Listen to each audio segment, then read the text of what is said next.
วัสดีครับเดชภูมิยินยืดแล้วอินโนนาหรอกะหัวประชุมขี้จับพาที่12ชิงร้ายไปหรอนี่งัดแต่ไปหรอสลาบงัดแต่ไปหลายจ่อเฉลี่ยหรอถ้าปุ่นน่ะก็หลายที่พอดีเลี้ยงเขาหลายที่พอดีหรอว่าจ่อที่ยังมีอยู่คือท้ายจงอ่ะหลายที่พอดีมั้ยคือน่ะหลายที่พงอ่ะหรอมีชีอยู่ชีวิตบ้าเด็กอะไรง่ายจ่อหรอ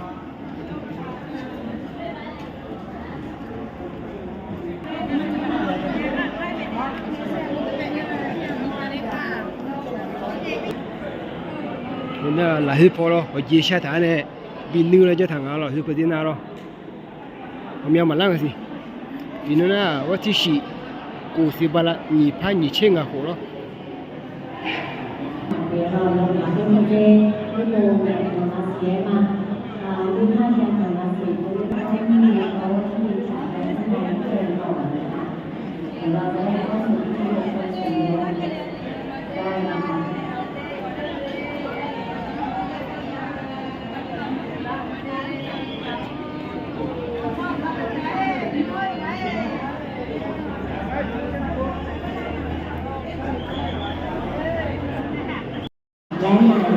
อยู่น่ะก็มาชนงานก็มาเนาะขบวนแล้วเนาะนี่ขบวนช่างหลายๆแม่ถ้าปนนั้นเนาะ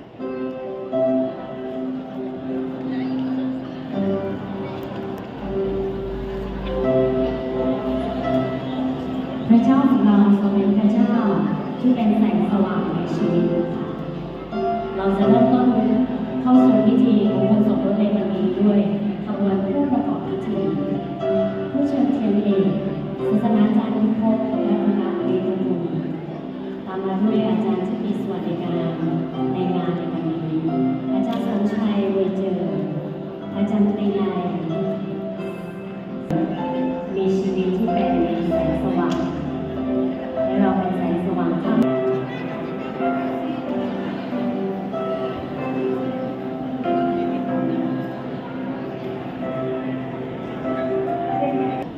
คุณแม่ของเจ้าสาวดังดี有许个当然有许个大了。เชื่อว่าวันนี้เป็นวันที่พ่อแม่ของทั้งสองฝ่ายก็มีความชื่นชมยินดีด้วยนะคะ有些不能米许个马好的米许个大。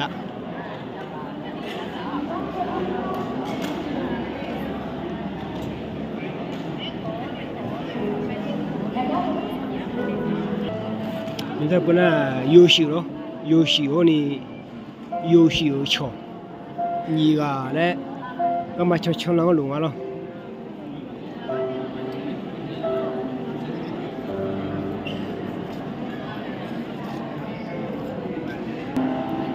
有啥不那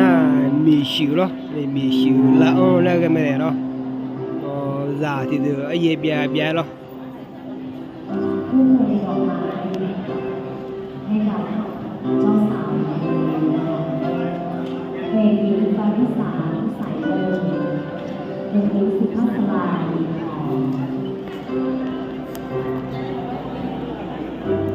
เพื่อนถือแหวนในวันนี้นะคะนางสาวปวีณา那边去个好，大家早上我去啊，米修好，米修大。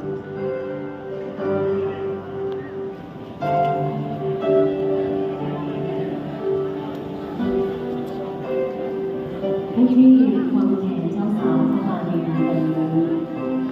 บิดาของเจ้าสาวในอาจารย์นะคะ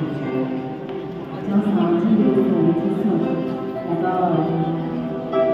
เจ้าสาวที่เกียรติเป็นเจ้าหญิงในวันนี้นะคะนางสาวสุภัตราเกียรติดาแล้วก็ตามมาด้วยเพื่อนๆของเจ้าสาวชื่อตอนเช้าทางที่เราจีนชาติอยู่สิสักบอกกันทำยังไงอยู่สักตอนนี้หามาแต่ก็มั่งโจยืนยี่เดือคริสต์เดือสารสารมาตุนยานีจุดอยู่ที่มันอยู่จุดที่พอรู้เองอายุเนี่ยนี่กันเนี่ยแต่อามาได้อายุนี่ตัวเนี่ยหลักไปโชว์เชี่ยเดียวอยู่เรื่องนั้นคือทางสารโลสารามเอกมจ่อสารมาอายุอันนี้มีนานาตาได้นอนอยู่จากเพื่อนอยู่อันนั้นโลบ้านนอนราคาเชี่ยวอันนี้ Yung ba yung pila elwa mà dễ đâu lao mà nữa lọ so ra như thế này sẽ giảm về tận đó yêu bao nhiêu về của nó này ra mi chú ra vô nó này đi nào cái này số chữ số cha mấy đủ chữ về mi ở trong masaya phải biết là lúc nào là hạt chiếu mình khó xin được đi nào thì các bạn là bình thường thôi mi sự khó này vô sự anh vô nhà yêu bao nhiêu các bạn sốขาcủaเราเนี่ยที่เขารู้ว่าอายุนี้ย้อนนั่นตรงนี้ตรงนี้ก็รู้เนี่ยอายุยาวที่สิจิที่จุดนี้อายุยาวโซชาก็มุ่งมากับพระองค์แต่บางเรื่องโซชาหนึ่งตาเล่าหรือหนึ่งตาเล่าเนี่ยโยจีนั่นเราหนึ่งกับชาดูกับโซจะมีโซแต่โยโซนี่ดีอินจากพอโตจะจำแบบคือเราโยจังกันนี้อินเราอันตรงไปหุ่นเราก็เราอุทานอยู่วันนั้นเนี่ยตรงนี้ก็รู้เนี่ยอายุยาวโซชาก็มากับพระองค์โซชาหนึ่งตาเล่าหรือก็เราหนึ่งตาเล่าเนี่ยเราท่านสุภาพชนและทั้งหลายพวกเราได้มาชุมนุมกันในที่นี้ต่อพระองค์พระผู้เป็นเจ้าเพื่อเป็นสักขีพยานแก่ชายหญิงผู้นี้ในพิธีมงคลสมรสอันบริสุทธิ์เพื่อสวัสดิภาพและความสุขแห่งมนุษยชาติและเจ้าของพระเจ้าได้กล่าวไว้ว่าส่วนกระดูกซี่โครงที่พระเจ้าได้ทรงชักออกจากชายนั้นพระองค์ทรงสร้างให้เป็นหญิงแล้วนำมาให้ชายนั้นจึงว่านี่แหละกระดูกจากกระดูกของเราเนื้อจากเนื้อของเราจะต้องเรียกว่าหญิงเพราะหญิงนี้ออกมาจากชายปฐมกาลบทที่2ข้อ22-23เยโบอินาลิโซโยสังก็ของตาเลียวมีเยเดมีเชื่อผ่านหลวงแบบตาเลียวเนี่ยคุณรู้ถ่านเลยหรอเบนเยคนคนเนี่ยสามีสาพี่น้อง你也有什么你也没有做好咋不把就刚修给你们不呢做好咋不把23年你要成功的都有成就你要成功的都有成绩硬都有你要29几个都有啊还有咱们啥嘞那苦嘛这里的哎那还知道了คนเนี่ยอายุ都有呢อันต่อไปสมมติว่ามีตัวอย่างเช่นเดียวในมีเช่นสุ่ม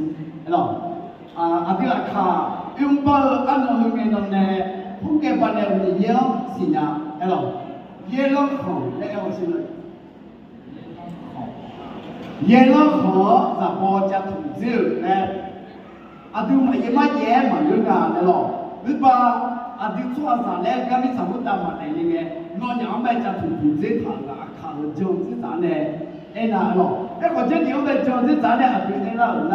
要有成牛的都有成绩，要有成绩的都有成绩嘞，按你讲那个懂了，哎得行咯。那啥牛的都有啥牛，那啥鸡的都有啥鸡，这边弄哪个边来的嘛？哎没，哎那哎咯。อาสุวรรณมีชีวิตเงี้ยงานเลยนะโดนอย่างที่กาเลยมาทุ่มตรงเลยสุ่มๆไอ้หรอน้องกามีสามีเปลี่ยนมาแล้วน้องกาขัดที่สามีเปลี่ยนมาแล้วสุดท้ายอาจจะมีชีสุภาพเยอะมีชีต่อสังเกตอันนั้นไหมเอ้ไหมทีนี้เนี่ยไอ้หรอมาทุ่มตรงเลยสุ่มๆมาทุ่มอุตสาหะมาทุ่มอาสุวรรณสังเกตเนี่ยนะต่อคือต่อพิโอเนี่ยไอ้หรอน้องมาดูใครกับใครชอบคือใส่ตัวนี้เถอะไอ้หรอน้องมาดูใครกับใครชอบกันไอ้หรอ有好米啥数啊那来对吧？其实咱们一个老的呢，米因那个米是有现金的哦，这不过呢有老米的咯，不今年你我别干么，你这不我别干么啊，哎咯，一个呢因那马地买有好现金呢都有现金，有好现金呢都有现金，有不按那呗，到这个呢到马上要走，按那做爬坡知道没嘛？哎咯，对不对？因那个多个，其实自己就能站得住，哎咯，这边呢，俺这个看到地火把那自己去，地火把那自己去买这个嘛，这个买把你还是什么？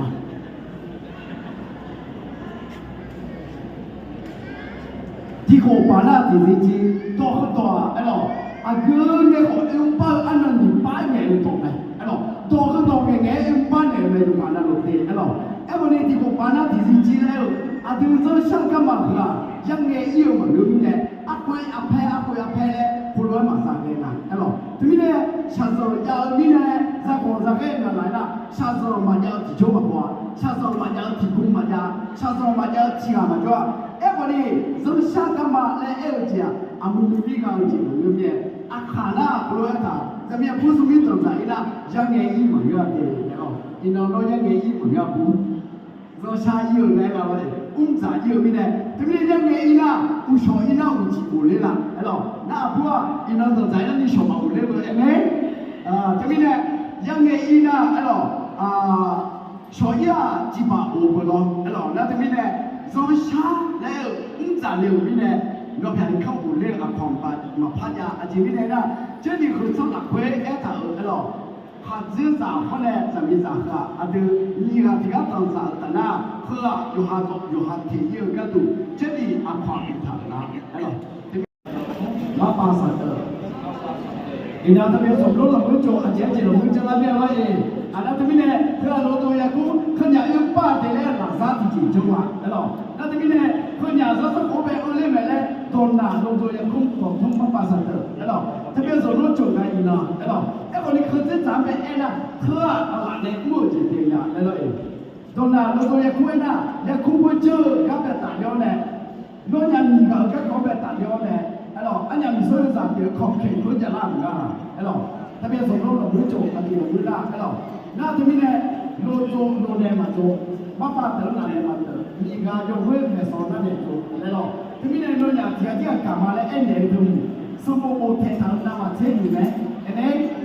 สมมติโมเทตาเนี่ยโดนอย่างเขาจีมาโอ้นะอันนี้ก็ไม่จริงนะที่ไม่ได้โลโซน่ะเนี่ยมาโตแล้วมาปาเตอร์น่ะเนี่ยมาโตยี่การโยกเว้นแบบสองนั่นเองแต่คำนั้นเนี่ยโดนอย่างเขาเนี่ยเหือจิ๋วโดนอย่างสัญญาจิ๋วเนี่ยเหือจิ๋วแบบไอ้หรออีน้องเผือกพอดีไหมไอ้หรอมีการโดนเลยเสียเยอะที่ฉันโดนเที่ยวชิมาแบบนี้ไอ้หรอสมัยสุดกันเนี่ยอยู่ในคำเชื่อชิโตอีน้องก็เลยมาเลี้ยงสิใช่ไหมอายุนี่พาคนที่ในคำเชื่อโตอีน้องแต่แล้วอีน้องจุดหัวอีบ้าพูดว่าตัวเองมาที่ชอบอย่างสิเลยอาจจะมีนะสีเทอบ่าวสีเทอมาเลยอ่ะเห็นหรอทีนี้อาคาตัวตาละเว้ยตัวมาสัญญาจังไงนี่ก็ตัวเลยเสียกันเด้ฉันเที่ยวสีมาคือเห็นหรออาทิตย์บ้าอันนั้นไม่สังเกตอีน้องเนี่ยไม่ชอบมาสังเกตกันเห็นหรอฉันเที่ยวสีมาคือเห็นหรอสมัยสุดกันเนี่ยอยู่เนี่ย这个也不单看起了，你怕过这个，伊那个没习惯的了啊。老年的他妈三家长，老年这个了啊，他待会跟你要修正的啊，对吧？ข้าพเจ้านายอาโปเชอมือขอสายาและปฏิญาณต่อพระผู้เป็นเจ้าและต่อสุภาพชนในที่นี้ว่าข้าพเจ้ายินดีและเต็มใจที่จะรับนางสาวสุภัตตาเพียงกาเป็นภรรยาของข้าพเจ้าไม่ว่าจะมั่งมีหรือยากจนสุขหรือทุกข์เจ็บป่วยหรือสุขสบายข้าพเจ้าจะเป็นสามีที่รักใคร่และสัตย์ซื่อต่อผู้เป็นภรรยาตลอดไปคณะเด็กๆตัวมาสัญญาที่สามารถเราทำให้เขาเกี่ยวกับผู้เรียนได้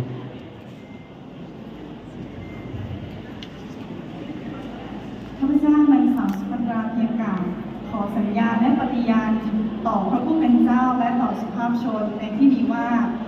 ข้าพเจ้ายินดีและเต็มใจที่จะรับนายอาปอเชอร์มึงเป็นสามีของข้าพเจ้าไม่ว่าจะมั่งมีหรือยากจนเจ็บป่วยหรือสุขสบายข้าพเจ้าจะเป็นภรรยาที่รักใคร่และสัตย์ซื่อต่อผู้เป็นสามีตลอดไปเป็นเมนนะครับเจ้าสาวท่านจะมอบของสิ่งใดแก่กันและกันเพื่อเป็นเครื่องหมายแห่งความรักและคำสัญญาของท่านแหวนค่ะมันก็มีสาวตัวอยู่กันนะมันมีเจ็บพิเศษตัวเชียวเนี่ยช่วงมือเจ็บเนี่ยตัวละถามกันทุกคนเนี่ยชิวมาคนเนี่ยชิวมาปีเนี่ยหรอทีนี้เนี่ยโยอายุเนี่ยหรออีน่าตัวมาสัญญาคือหลังซับหลังหนาปีบอดีอีน่าอายุเนี่ยตัวมาสัญญาจ่ายกันแบบเมื่อเนี่ย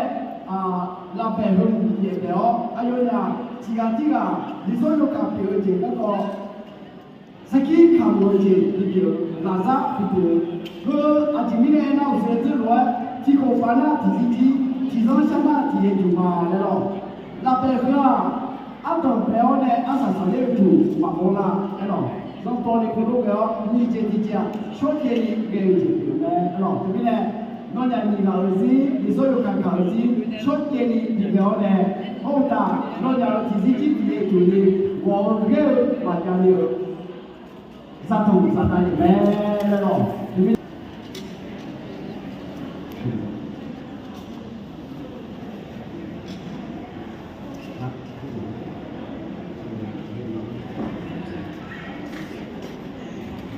ในที่นี้แล้วว่าในอาปอเธอมือจะมั่นคงต่อคุณในความรักและสัตย์ซื่อต่อนางสาวสุภัตราเดินกาในชีวิต คือพอทุกคนไอ้เกิดกันนะทีนี้เนี่ยอายุสองคนที่เป็นแล้วนะอาทิตย์ไอ้หรอตัวเงี้ยมีพอตัวลานามันยังพอยังอาคาตัวไอ้หรอตัวและไอ้ร่างเงี้ยนั่นจริงอ่ะไอ้นี่เฮลนาซาอุน่าลานามีพอมีเนี่ยอาผู้อาชีพเนี่ยอยู่ไอ้หรอตัวมาสัญญาจานละเพื่ออาชีพเขาแบบนับแบบมีเนี่ยมาไอ้หรอ สาวสุภัตราเพียงกาขอมอบแหวนนี้ให้ในอาปอเชื่อมือไว้เพื่อเป็นเครื่องหมายแห่งคำสัญญา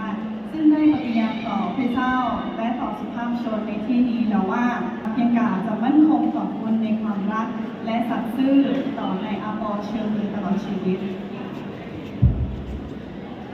ก็สงสารท่านให้เป็นผู้อุปถัมภ์ของการและการทีมการที่เราติดชมเลยนะหรอเป็นพระประสงค์ของพระองค์ที่ทรงให้ท่านทั้งสองร่วมชีวิตเป็นหนึ่งเดียวกันตลอดชีวิต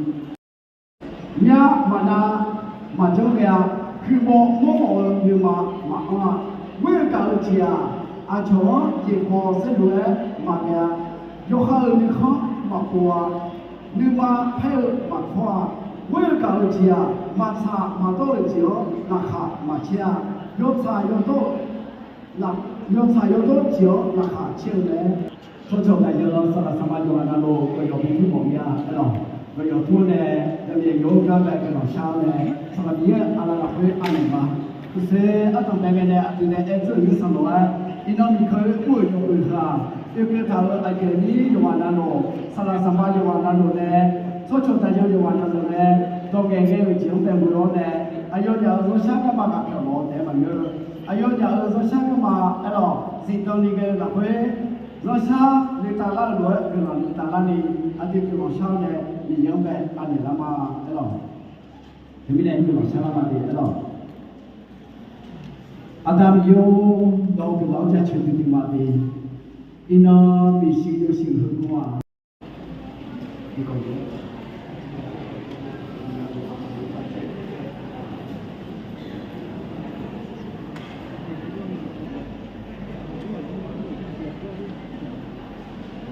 เจ้าบ่าวเจ้าสาวคณะวัดอุปการีเจ้าบ่าวและเจ้าสาวบิดามารดาเป็นผู้ที่มีพระคุณต่อชีวิตบิดามารดาให้การเอาใจใส่เลี้ยงดูและทนุถนอมชีวิตของท่านบิดามารดาให้การศึกษาและได้ทุ่มเททุกอย่างจนท่านได้เติบใหญ่จนสามารถดียาวมีเรืออามาพอสาวแต่อาเดียวดูพายสอนช่วยบิดเรือลูกเนี่ยนะอาเดียวจู่ๆมาไงนึกว่าร้องเกิดร้องละเพื่ออาเดียวแบบสมุนโซ่โซ่อะไรอย่างละเพื่อมาดูมือพายอะไรแต่ดูมือพายจู่ๆมาหลังแม่หรอกร้องเช้าสมบูรณ์เพื่อที่เขาบอกพอเจ้อายุสุดมันก็น่าอามาทำเยอะๆแล้วชอบการมีอายุยาวเอ็มเปอร์สึกอะถึงกับเป็นสมุนโพอะไรอย่างนี้หรอ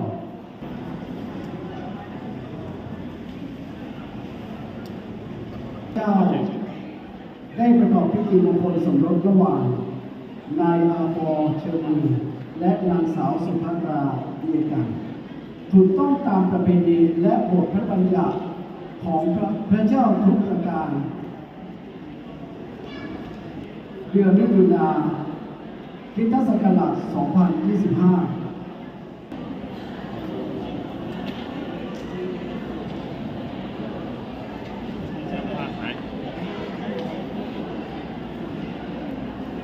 2025요한으로 나가 전체가 두 로지 요시 이나 아들 사바이 수카르 성령 모네 디고 로아 하그라마 로 그미네 요아야 보나 왜 로지 요시 카가 두 카가 의미네 로 아들 디고 로아 다을 소카그레 요한으로 보여 두나 디고 로아 하그라마 로 ประกาศการเป็นสามีภรรยานะครับช่วงเวลานี้เราที่จะยืนขึ้นด้วยกันนะครับท่านผู้มีเกียรติที่เคารพในพระนามขององค์พระเยซูคริสต์เจ้าข้าพเจ้าศาสนาจารย์พิภพรัตนฤทธิ์ตระกูลผู้ประกอบพิธีขอประกาศว่านับแต่บัดนี้เป็นต้นไปเจ้าบ่าวคือนายอาโปเชอมือและเจ้าสาวนางสุภัทราเปียกาเป็นสามีภรรยาการถูกต้องตามกฎประเพณีและพระบัญญัติของพระเจ้าแล้วเหตุฉะนั้นซึ่งพระเจ้าได้ทรงผูกพันกันแล้วอย่าให้มนุษย์ทำให้พลาดจากกันเลยข้าพเจ้าขอแนะนำครอบครัวใหม่คือนายอาโปเชื่อมือและนางสุภัทราเบียกาขอที่ประชุมปรบมือแสดงความยินดีต้อนรับด้วยกันครับ